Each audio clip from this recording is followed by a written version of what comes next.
Ratusan peserta di Simelu mengikuti seleksi kompetensi P3K yang dilaksanakan di gedung serbaguna setempat.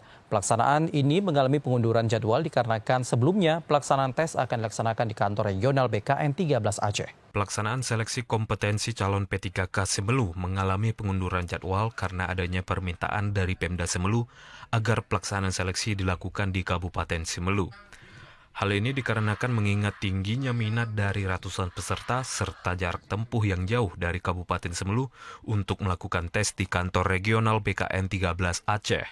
Bupati Simelu Muhammad Nasrun mengatakan semula pelaksanaan ujian akan dilakukan di Banda Aceh. Namun dikarenakan adanya permintaan dari Pemkab Simelu serta anggota DPRA, pelaksanaan ujian dapat dilaksanakan di Simelu karena dinilai lebih efektif. Kita mengajukan hitung-hitungan bahwa lebih efektif dilaksanakan di situ. Kita ajukan perubahan jadwal. Alhamdulillah gayung tersebut dibantu penuh oleh Pak Kapolres Pak Agus.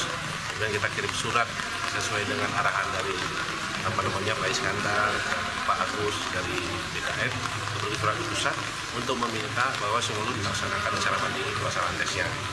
Dan kemudian segala perangkat untuk pelaksanaan itu maka mulai berjalanlah pada hari ini yang sedianya tadi tanggal 8 Mei.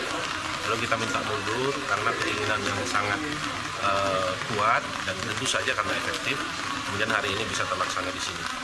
Pelaksanaan ujian akan dilaksanakan selama 4 hari yang dibagi ke dalam 10 sesi yang diikuti sebanyak 916 peserta.